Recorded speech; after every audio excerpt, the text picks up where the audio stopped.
हिकिड़ो मसलो हुयो ऐं उन खां अलावा पुलिस पंहिंजी कार्रवाई कई इन में क़ुरान पाक शहीद कया विया इन हवाले सां अवां छा चवंदो? औज़ु बिल्लाहि मिनश शैतानिर रजीम बिस्मिल्लाहिर रहमानिर रहीम। सब खां पहिरियों मीडिया जो शुक्रगुज़ार आहियां त तव्हां हिते अची करे असांजे दफ़्तर खे असांजे आवाज़ खे बुलंद कयो। त अॼु असांजे हिते अचण जो मक़सदु हिते जेका असां मौजूदु आहियूं त असां जो पैगाम इहो खणी आया आहियूं त अॼु 7 मुहर्रम आहे। 7 मुहर्रम करबला जे मैदान में इमाम आली मक़ाम इमाम हुसैन अलैहिस्सलाम इहो पैगाम खणी उते मैदान में पहुता त इस्लाम जी सरबुलंदी ऐं क़ुरान पाक जी हिफ़ाज़त ऐं क़ुरान पाक जे क़ानून खे नाफ़िज़ करण लाइ पाण पंहिंजा बच्चा ऐं पंहिंजी जानूं क़ुर्बान कयूं। अॼु असां उन्हनि जी पैरवी कंदे उन्हनि जी ग़ुलामी कंदे हिते मैदान में अमल में आया आहियूं त क़ुरान पाक जी हिफ़ाज़त हिते हिन मुल्क में क़ुरान पाक जी हिफ़ाज़त कोन थी थिए। क़ुरान पाक जी बेहरमती क़ुरान पाक खे शहीद करण में पंहिंजा हिन पाकिस्तान जा जेका सभु को मेन इदारा आहिनि पंहिंजे पुलिस वारा उहे पाण मुलविस आहिनि। कुझु ॾींहं पहिरियां सैन मुल्क में मुख़्तलिफ़ 2-3 घर हुया। 3 घरनि खे उन्हनि बाहियूं ॾिनियूं जंहिंमें उन्हनि अन्न पहिरियों कढिया आहिनि, पेटियुनि में सामान कढिया अथऊं, सभु चीज़ कई अथऊं। उन्हनि खे एतिरो शऊर हुयो त अन्न कढूं था पिया, सामान कढूं था पिया। इन बेगरतनि खे एतिरो अकल न आयो जो क़ुरान पाक खणी करे हिफ़ाज़त रखी करे पोइ इहो ख़ुदि हुकम करनि। लेकिन उन्हनि खे जेका साईं ॾिनो मलिक में पुलिस वई किथां जी पुलिस हुई? पुलिस जेके असां वियासीं विज़िट ते पुलिस जेकी उन्हनि ॿुधाई अथऊं उन्हनि जो मामिलो पाण में हुयो, कोई छोकिरी जो मामिलो हुयो, प्यार जो पढ़ण जो मामिलो हुयो। असां उनखे कोन था वञूं। इहो मुंहिंजो सभु वाज़िह कंदा अचो त अवां हिते सिर्फ़ु क़ुरान पाक जी जेको हिफ़ाज़त जे लाइ ऐं उन जे करे आया आहियो या अवां जो को छोकिरी या ॿिन्ही धुरियुनि जा कंहिं धुर सां असांजो कंहिं धुर सां ज़ाती वास्तो कोन्हे, लेकिन असां कोई मज़लूम आहे त असां हुन सां अॼु बि गॾु बीठा आहियूं। जंहिंसां ज़ुल्म थियो आहे असां हुन सां गॾु बीठा आहियूं। लेकिन असांजो मेन मक़सदु एहतजाज जो इहो आहे। असां TLP जे प्लेटफॉर्म ते गॾु इन जे करे हिते थिया आहियूं SP ऑफिस जे साम्हूं त क़ुरान पाक जी बेहरमती आए ॾींहुं कई वञे थी। बेरूट में मुख़्तलिफ़ मामलात ते पुलिस चढ़ी मुख़्तलिफ़ बिरादरी जे माण्हुनि ते, उते बि अहिड़ा वाक़िया पेश आया जंहिंमें क़ुरान पाक शहीद कया विया। उते ग़रीब जा घर हुया, ग़रीब हुजे थोरो अमीर हुजे, हर घर में क़ुरान पाक मौजूदु आहे। हिकु असांजो ईमान आहे, असांजी मशाल राह आहे, क़ुरान पाक हर घर में मौजूदु आहे। लेकिन इन्हनि खे एतिरो शऊर या एतिरी तरबियत पुलिस खे कोन्हे जो वञी करे क़ुरान पाक बाहिफ़ाज़त खणी करे ॿाहिरि रखनि। इन्हनि खे एतिरो अक़ल आहे जो अंदरूं पेटियुनि मां ज़रूरत वारो सामान खणनि था, गुंदियुनि मां अन्न कढनि था। लेकिन क़ुरान पाक खणण लाइ इन्हनि खे एतिरी हिमत नथी थिए जो वञी करे क़ुरान पाक खणी करे पोइ इहो ख़ुदि कमु करनि। असांजो मेन मुतालबो असांजो इहो आहे त इन ई अमल खे आईंदा लाइ रोकियो वञे। जेका इन में मुलविस आहिनि कानून जा अमलदार, जंहिंमें SHO या कोई जमादार आहिनि, जेका उनमें एहलकार शामिल आहिनि, उन्हनि खे फिलफौर मुअत्तल करे सज़ा ॾिनी वञे। सर छा चवंदो इन हिकिड़े एतिरो दर्दनाक अमल आहे, मुहर्रम जो महीनो हले पियो, क़ुरान पाक शहीद कया विया आहिनि ऐं हिकु जेको आहे त इमाम हुसैन अलैहिस्सलाम जे ग़म में बि मुब्तला आहे हर मुस्लमान, ऐं उन खां पोइ क़ुरान पाक जी तज़लील इनखे कीअं ॾिसो पियो? बिस्मिल्लाहिर रहमानिर रहीम। इमाम हुसैन आले मक़ाम मदीने खां करबला जॾहिं वियो त उनजो छा मक़सदु हुयो? इहो ई मक़सदु हुयो इन क़ुरान जी हिफ़ाज़त ऐं दीन इस्लाम जी सरबुलंदी जे लाइ इमाम हुसैन आले मक़ाम मदीने खां करबला पहुता। उन क़ुरान जी हिफ़ाज़त जे लाइ पंहिंजा बच्चा ॿार जेको आहे तन मन सभु अल्लाह जे रसूल ऐं क़ुरान जे हिफ़ाज़त जे लाइ उन क़ुर्बान करे छॾिया। इहो असांजो जेको दर्स ॾेई रहियो आहे इमाम हुसैन आली मक़ाम के असां सर ॾेई सघूं था, लेकिन क़ुरान जी बेहुरमती इस्लाम ते आंच ॾियण असां बर्दाश्त नथा करे सघूं। असां अॼु उहो इमाम हुसैन आली मक़ाम जे सीरत ते हलंदे अॼु ईअं सम्झो यज़ीदियन इहो कमु कयो। असां उन्हनि खे रोकण जे लाइ इहो असां मैदान ते आया आहियूं कि आइंदा हरगिज़ जेको आहे इहो करणु असां कोन ॾींदासीं। जंहिं इहो हरकत कयो त असां उनखे SHO सां इहो मुतालबो आहे कि उनखे सस्पेंड कयो वञे। ऐं ठीकु आहे, उनखां बाद में असांजा 3 मुतालबात आहिनि, उहो SHO साहिबु ईंदो, असां उनजी आॾो उहो रखंदासीं। दोस्तों अमी ॾिसो था SSP ऑफिस आरो जेको आहे TLP पारां एहतजाज कयो वियो आहे। उन्हनि जो इहो मुतालबो आहे त मलिक बिरादरी जो की ॿिए सां अगरि को बि वाबस्तगी हुई त उनजे करे असांजो उन सां ज़ाती मक़सद सां कोई वाबस्तगी न आहे। सिर्फ़ु ऐं सिर्फ़ु असीं क़ुरान पाक जेके शहीद कया विया आहिनि उन्हनि जे लाइ असीं हिते पहुता आहियूं। SSP घोट की समीउल्लाह सुमरो साहब एक प्रोफेशनल ऑफिसर आहे। उम्मीद कयूं था त उन नाअहल पुलिस ऑफिसरनि खिलाफ़ कार्रवाई करे हिननि सां इंसाफ़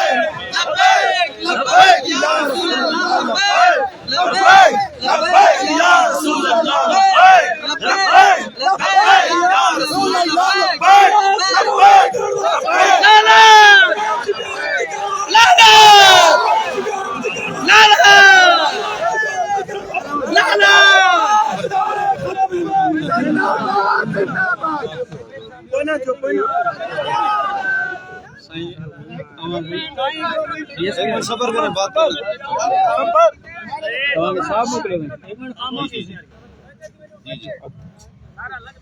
असांजो थी मक़सद मुतालबो इहो आहे कि टियों ॾींहुं जेको साईं ॾीन मलिक में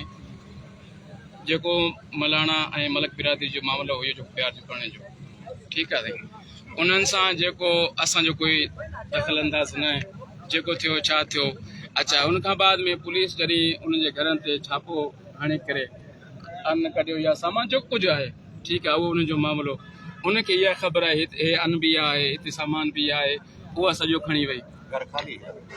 जी। पुलिस वारा जॾहिं आया त उहो माना भॼी विया साइड पाड़े में,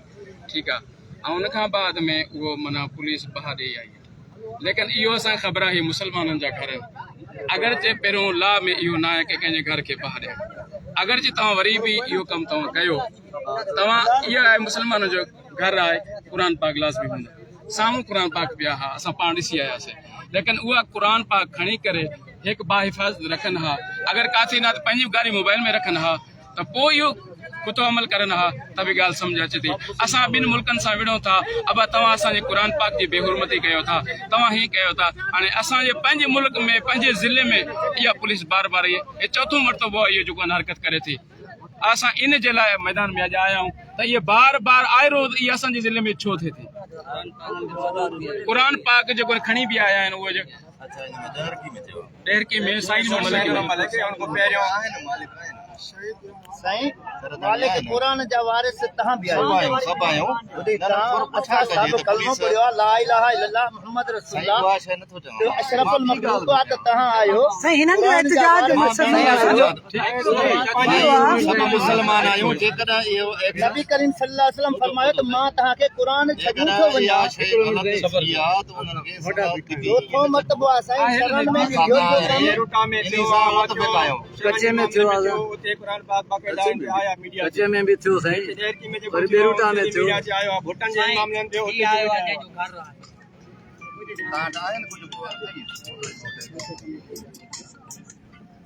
आदम सेरानी में मीडिया वाला होंगे सोशल मीडिया ते है आम जाम माने सोशल मीडिया ते पुलिस वारन जो आहे अची आज लाए पुलिस वारन जो देखा मोबाइल जी जेकी आहे वीडियो हो तो सजा खाइंदा नहीं आहे न हूं तो की आहे जेको पुलिस वारन जी कहां के खबर हुई कोई न कोई मतलब आवी नहीं है पहिरें ॻाल्हि जेको पुलिस इहा कमु कंदी इहा पहिरें ॻाल्हि माण्हू ते छॾींदी कोन, माण्हू ॿाहिरि कढी करे पोइ इहो कमु कंदी। जी हा इहो उहो त कोर्ट में आहे, उहो असां पहिरीं ॻाल्हि चई न उन्हनि सां असांजो कोई हो कोन्हे। असांजो ॿार असांजो क्या मुतालबा आहे जो मसलो हुयो आहे त क़ुर शरीफ़ असांजो मसलो असां उन्ही लाइ आया आहियूं। बिल्कुलु उन्हनि जा पंहिंजा मसला आहिनि असांजो हक़ तव्हांजो बि हक़ आहे साईं वो इदारनि जो मसलो पाण जो पंहिंजो हक़ हिननि जो हक़ न हिननि जो इहो क़ुर तव्हांजो रोज़ माशर वारे ॾाढे दाई थींदो नबी साईं वटि तव्हां छा न लिखाईंदा वे पुलिस जो मौक़ो हूंदो आहे असां में पंहिंजो एपीसी पहिरियों जॾहिं थींदो हुयो कचे में अहिड़ा वाक़ियात पुलिस जो मौक़ो हूंदो असां बख़्तर बंदि उलांदा कोन, असां ईअं ॿाहिरि ईंदा आहियूं ज़ाहिर अॻियां असांखे उनमें इहो असांखे चवंदा कहिड़ा ॾोहा हिन विच में शहर में अची बाहियूं ॾियनि था पिया, उनको को बि सम्झनि था पिया, आनी कढनि था, सामान कढनि था पिया, लेकिन क़ुर पाक जो उनखे न आहे सम्झ। इहो क़ुर तव्हांजे दाई थींदो नबी करीम सल्लल्लाहु अलैहि वसल्लम वटि फर्क थियो तव्हां अदब अच्छा ये क़ुर पाक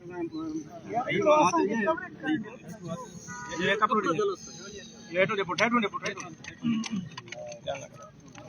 केरी सॼी क़ुर मजीद जे वर्कनि जी पई अल्लाहु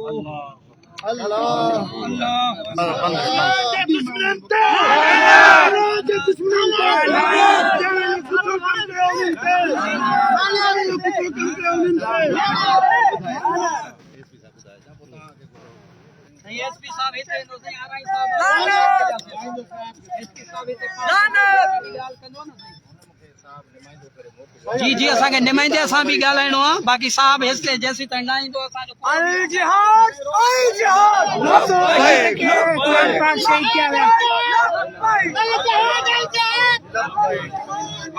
अगर मियां साहब छा सम्झो था हाणे पुलिस भी पहुती हुई हिते असां ॻाल्हियूं भी थियूं आहिनि छा सम्झो था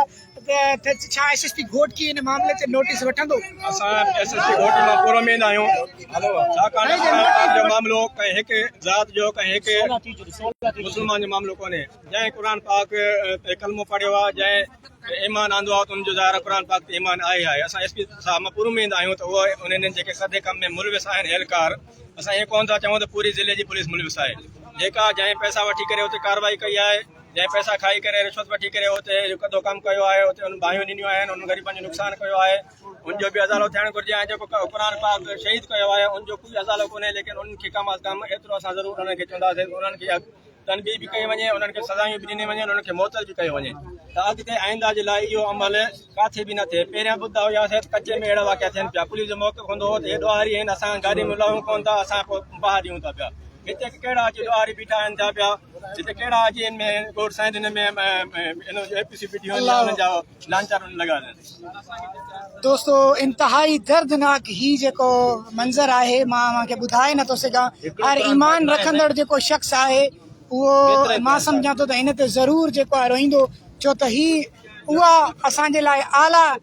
जेको आहे किताब आहे क़ुरान पाक जेकी असांखे दोज़ख जी बाहि खां बचाईंदी असां एतिरा नाइल थी विया आहियूं असां एतिरा बेकार घटिया थी विया आहियूं जो असां पंहिंजे ई कलाम खे पाण मुस्लमान भाइयूं ॾियूं था जंहिंजो जेको आहे इंतिहाई जंहिंजी जेतिरी मज़म्मत कजे ओतिरी घटि आहे असीं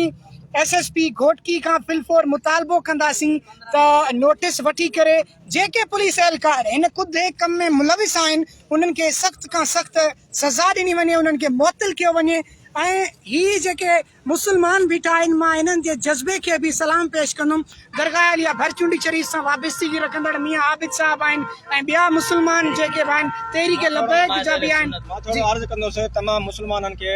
जेका बि क़ुरान पाक जो दर्द रखंदड़ आहिनि जंहिंखे क़ुरान पाक सां मोहबत आहे ज़िले घोटकी जी अवाम खे देरकी जी अवाम खे मीरपुर जी अवाम खे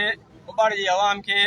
जंहिं जंहिं वटि आवाज़ असांजो पहुचे थो पियो हीअ असांजो कंहिं हिकु ज़ात जो मामिलो कोन्हे हिकु TLP जो मामिलो कोन्हे तंज़ीमात अहले सुन्नत जो मामिलो कोन्हे क़ादरी तहरीक जो मामिलो कोन्हे हुसैनी जमात जो मामिलो कोन्हे हीअ जंहिं जंहिं कलमो पढ़ियो आहे नबी साईं ते उनजो मामिलो आहे उनजी गैरत जो सुवाल आहे सम्झो था अगरि डेनमार्क में कोई गंदो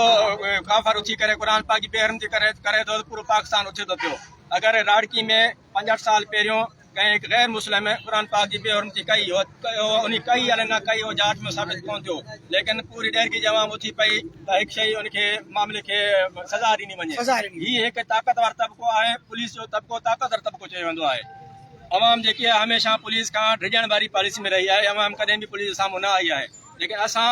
अॼु मैदान अमल में इन जे करे आया आहियूं अॼु 7 मुहर्रम जो ॾींहुं असांखे इहो पैगाम ॾिए थो इमाम आली मक़ाम त क़ुरान पाक जी हिफ़ाज़त लाइ इस्लाम जी सरबुलंदी लाइ इस्लाम जे कानून खे अॼु बि क़ुरान पाक जी हिफ़ाज़त लाइ मौजूदु रहंदासीं आईंदा बि असांजा शेर जान माल असांजी क़ुरान पाक जी हिफ़ाज़त लाइ इंशाअल्लाह कुर्बान आहिनि वीडियो के वध खां वध शेयर कंदा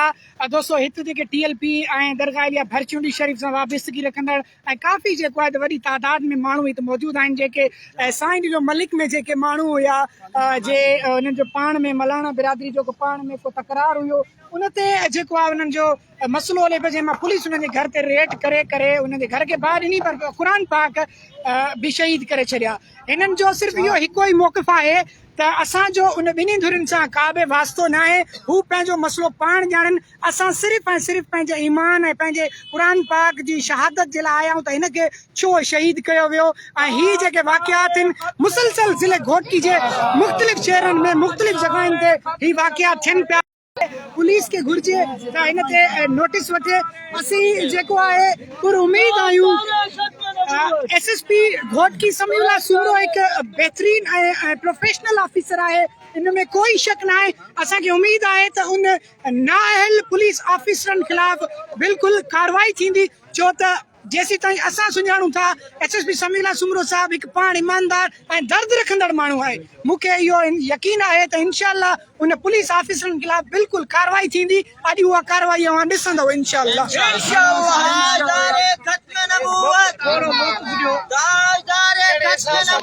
इंशाअल्लाह ताला जेसी ताईं असांखे SP साहब यकीन दहानी नथो कराए त उन्हनि खे सज़ा ॾिनी वेंदी एसी ताईं असांजो इंशाअल्लाह ताला धरणो लॻल आहे असां बिल्कुलु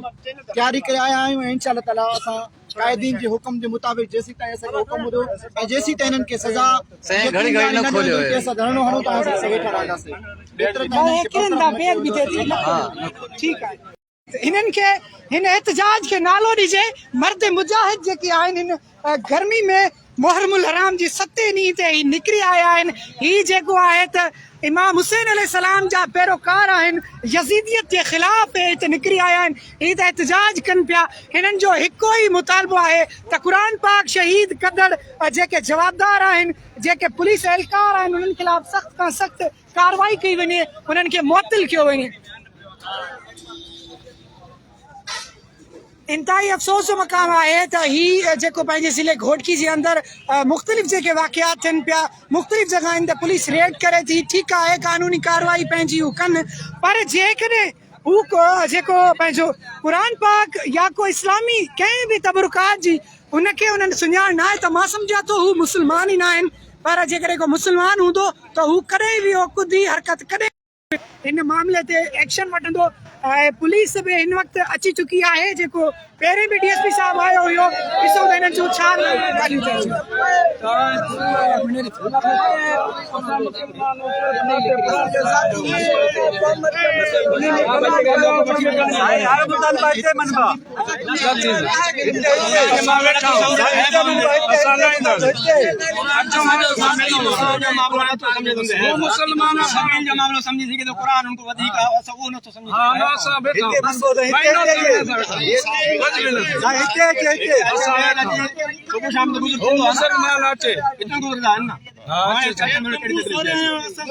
पुलिस अफसर अवाम जा नुमाइंदा आहिनि न अवाम जा नौकर आहिनि अगर अवाम में अचण लाइ उनखे कहिड़ी तकलीफ़ थिए थी अवाम को वधो क़ुर जा नौकर